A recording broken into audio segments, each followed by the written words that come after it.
दोस्तों ये हमारा 13 फरवरी 2019 सेकेंड शिफ्ट का थर्ड वीडियो है, यानी लास्ट वीडियो है। इस वीडियो में इस शिफ्ट का टोटल क्वेश्चन कंप्लीट हो जाएगा।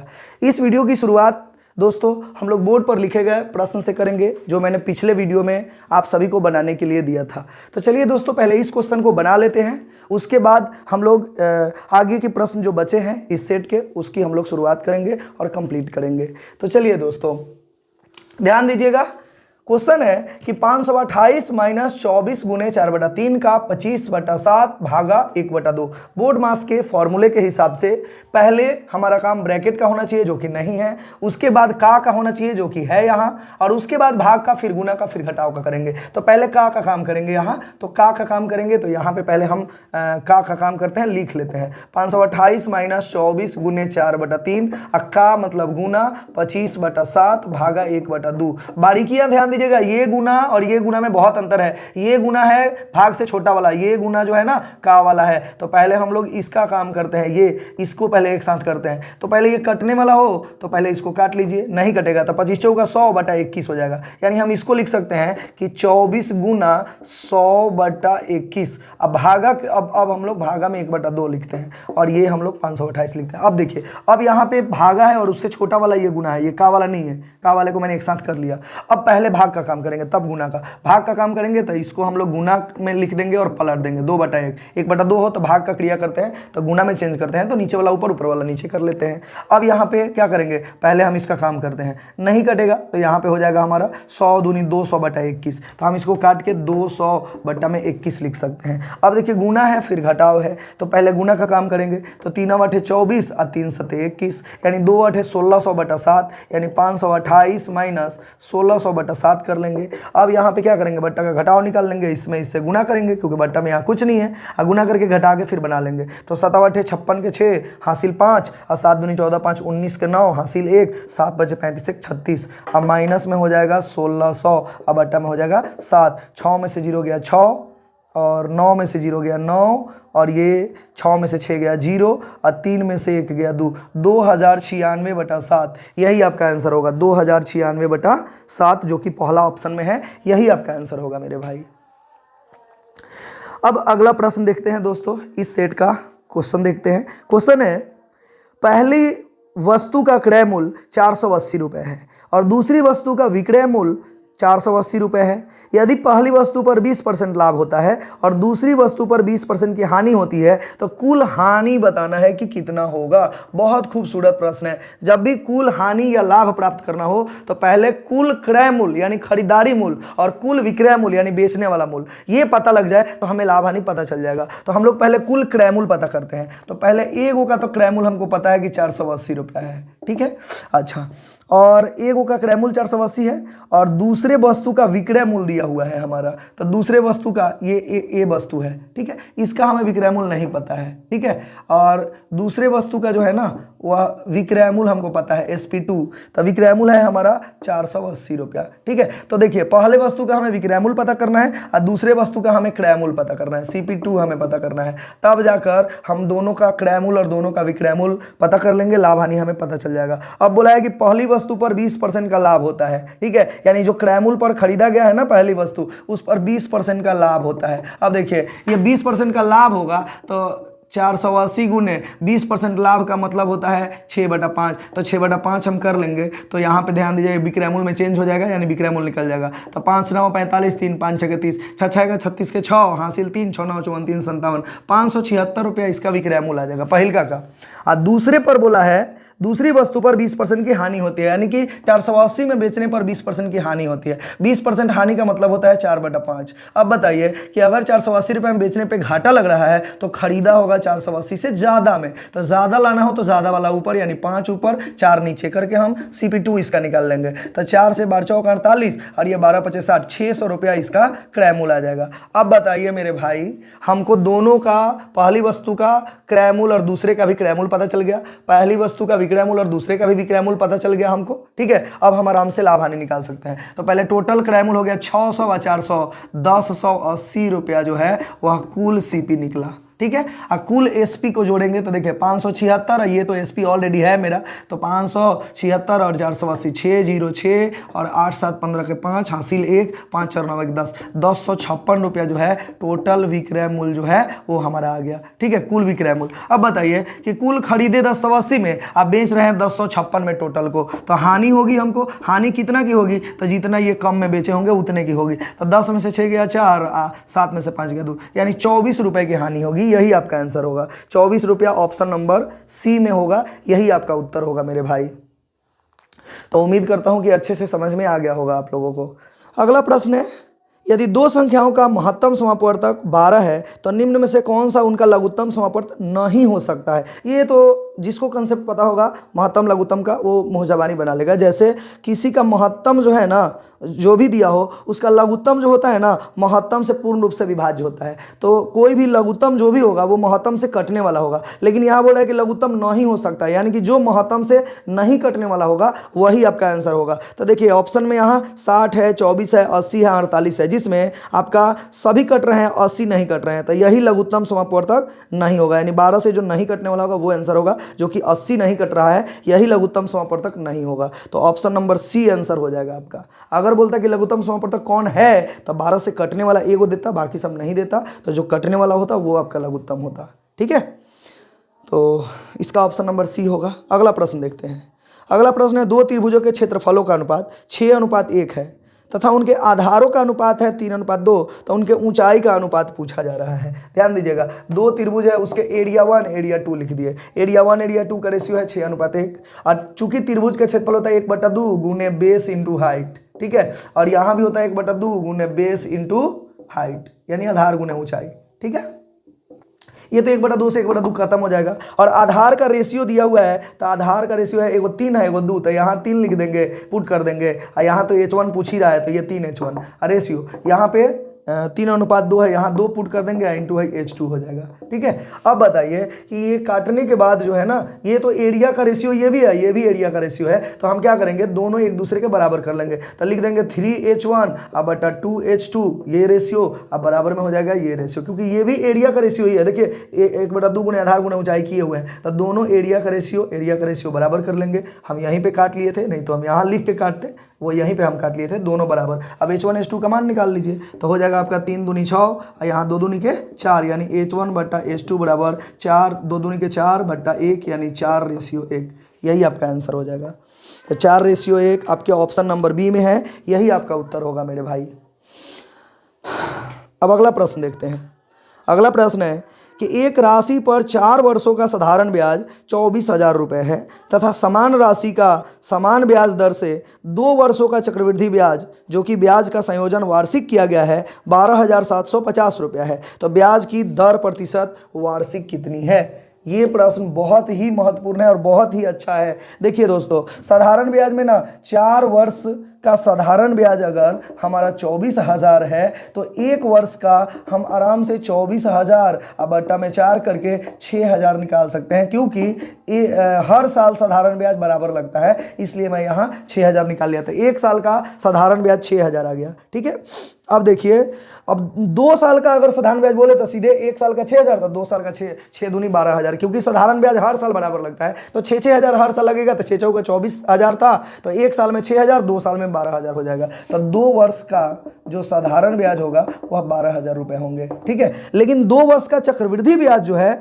वो हमारा 12,750 दिया हुआ है। ध्यान दीजिएगा, 2 वर्ष का चक्रवृद्धि ब्याज 12,750 दिया है। अब ध्यान देने वाली बात है कि 2 साल का साधारण ब्याज 12,000 और 2 साल का चक्रवृद्धि ब्याज 12,750। ये क्यों हुआ? 750 अधिक क्यों आया? क्योंकि चक्रवृद्धि ब्याज में जो भी 1 साल में ब्याज आते हैं उसका भी ब्याज लगता है। ठीक है, तो ध्यान दीजिएगा, 12,000 रुपये को अगर हम दोनों साल में ऐसे ऐसे अगर हम तोड़ें, 1 साल और ये 2 साल, तो बताइए 6,000 यहाँ 6,000 यहाँ होना चाहिए अगर साधारण ब्याज होता तो। लेकिन चक्रवृद्धि ब्याज में क्या होता है कि ये 1 साल का जो भी ब्याज आया इस पर भी इसका भी ब्याज लगने लगता है, क्योंकि ये भी जुट जाता है, तो इसलिए ब्याज जो है वह अगले साल बढ़ जाता है। तो यहाँ पे जो 2 साल का ब्याज आपका 12,750 है, तो पहला साल तो 6,000 ही लगा होगा, क्योंकि पहला साल तो ब्याज वगैरह आया नहीं, तो पहला साल साधारण ब्याज और चक्रवृद्धि ब्याज दोनों मूलधन पे लगते हैं, इसलिए बराबर होते हैं। तो चक्रवृद्धि ब्याज में पहला साल 6,000 रुपये ही ब्याज होगा, उसके बाद जो दूसरा साल होगा वो आपका 12,750 में से 6,000 घटाओगे, दूसरे साल जो है वह 6750 रुपये जो ब्याज होंगे, तभी तो जोड़ के 12,750 आएंगे। यानी कि ये जो 750 रुपये बढ़े हैं ना, वो इस 6,000 के चलते बढ़े हैं। यानी कि ये जो 750 रुपया जो मेरा बढ़ा है, यानी यह ब्याज जो है वह किसके कारण आया है, ये 6,000 जुटा है उसके कारण आया है। यानी इस ब्याज के लिए मूलधन ये होगा और समय 1 साल होगा। तो हम आराम से रेट निकाल सकते हैं। तो रेट बराबर होता है ब्याज गुने 100 बटा मूलधन गुने समय। तो ब्याज हमारा 750 है गुने 100 है। इस 750 के लिए हमारा मूलधन का काम किया है 6,000 गुने समय 1 साल। हम ऐसे निकाल लेंगे, 2 जीरो, एक 3 जीरो से 3 जीरो काट लेंगे और ये देखिए ये 75 बटा 6 जो होगा, 3 दूनी 6 और ये 25 3 75, 25 बटा 2 मतलब 12.5% आपका आंसर होगा। तो दर जो हो जाएगा वह हमारा 12.5% आ जाएगा। तो 12.5% ऑप्शन नंबर बी में है, यही आपका उत्तर होगा मेरे भाई।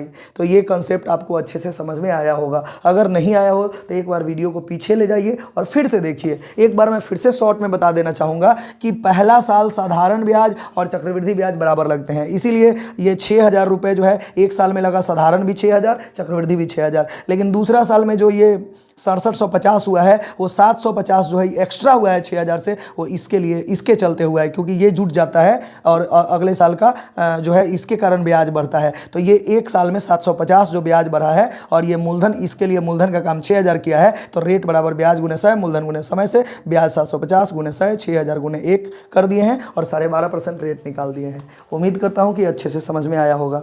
अब अगला प्रश्न देखते हैं दोस्तों।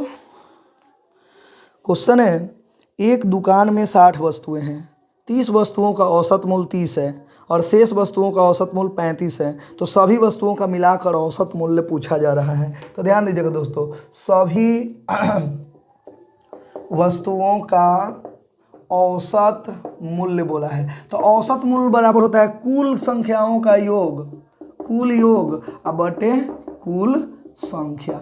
अब कुल योग कैसे निकालेंगे? तो 30 वस्तु का औसत अगर 30 है तो देखिए 30 में 30 से गुना करेंगे तो अब जाकर इसका कुल योग आएगा 30 का। अच्छा, और शेष वस्तु तो टोटल 60 वस्तु है, जिसमें से 30 वस्तु का तो मैंने निकाल लिया योग। अब शेष बचा 30 वस्तु, उसका औसत है 35, तो 30 में 35 से गुना करेंगे तो अब जाकर यह 60 वस्तु का कुल योग हो गया। अब बटे कुल संख्या, कुल वस्तु है हमारा 60 60 से भाग दे देंगे, आपका कुल वस्तु का औसत मूल्य आ जाएगा। तो ये हो जाएगा 3 तिरी की 900 और हो जाएगा 35 तिया 105, 10 150 बट्टा में हो जाएगा 60। तो 10 9 1950 बट्टा 60 हो जाएगा। 0 0 काट लेंगे, 6 3 18, 1 15, तो 6 दूनी 12, शेष बचा 3, पॉइंट देंगे तो 30, 6 5 30, यानी 32.5 जो है वो आपका औसत आ जाएगा। ऑप्शन नंबर सी में है, यही आपका उत्तर होगा मेरे भाई। अगला प्रश्न, एक घनाभ की लंबाई, चौड़ाई और ऊंचाई 5:4:2 के अनुपात में है। यदि घनाभ का आयतन 5000 घन सेंटीमीटर है तो घनाभ का कुल पृष्ठीय क्षेत्रफल क्या होगा? बहुत अच्छा प्रश्न है, ध्यान दीजिएगा। घनाभ का लंबाई, चौड़ाई और ऊंचाई का रेशियो दिया है 5, 4 और 2 में, ठीक है। जहां रेशियो मिले वहां पे आप क्या करेंगे, x लगा देंगे इसमें, ठीक है। और इसका आयतन दिया है 5000 घन सेंटीमीटर, 5000 घन सेंटीमीटर। आयतन का मतलब होता है लंबाई गुने चौड़ाई गुने ऊंचाई, यानी इन तीनों का गुणनफल दिया हुआ है 5000 घन सेंटीमीटर। तो हम तीनों को गुना कराएंगे तो 5 के 20, 20 दूनी 40, और गुना में पावर जुड़ता है इसलिए x x x 3 बार गुना होगा तो x का क्यूब हो जाएगा। यही बहुत लड़का गलती करते हैं लोग, क्या? तो 5 के 20, 20 दूनी 40 तो लिख देते हैं और x का x से रहने देते हैं, जो कि गलती हो जाता है। अगर 2 बार गुना हुआ तो x स्क्वायर होगा, 3 बार गुना हुआ तो x का क्यूब होगा, ठीक है। जोड़ने में x का x रह जाता है, जैसे 5 और 9 तो 11 x, जोड़ते तो x का x रह जाता, लेकिन गुना में पावर जुड़ता है मेरे भाई। तो ध्यान देना, जितना बार गुना क्यों करोगे उतना पावर देना पड़ेगा। 3 बार गुना है 3 पावर। अब इसको काटो, 0 से 0 काटेंगे, 4 से काटेंगे तो 125 बार में जाएगा। तो x क्यूब बराबर 125, उससे x बराबर या 5 का घनमूल इसका 5 आ जाएगा, तो x बराबर 5 हो जाएगा। अब आपसे पूछा है घनाभ का कुल पृष्ठीय क्षेत्रफल, तो ध्यान देना, घनाभ का कुल पृष्ठीय क्षेत्रफल होता है हमारा 2 × LB + BH + HL। अब यहाँ पे मान पुट करेंगे, 2 गुने LB का मान L × B, तब 5x गुने 4x प्लस BH यानी 4x गुने 2x प्लस HL यानी 2x गुने 5x हो जाएगा। ठीक है, अब बताइए यहाँ पे हो जाएगा 2 इंटू 5 का 20x², 4 दूनी 8x² और 5 दूनी 10x²। 20 8 28 5 33x²। तो 33x² गुने 2 यानी 66x² आपका कुल पृष्ठीय क्षेत्रफल होगा। अब यहाँ ध्यान दीजिए 66x² यानी 66 गुने, अब x का मान हम 5 डालेंगे, 5 का स्क्वायर कर देंगे, अब इससे गुना कराइए, आंसर आ जाएगा। तो 25 से गुना कराएंगे, 25 छके 150 हासिल 15, 25 छके 150 और 15 होता है 165, यानी 1650 जो है वह वर्ग सेंटीमीटर आंसर होगा। ठीक है, 1650, 25 छके 150 हासिल 15 और 25 छके 150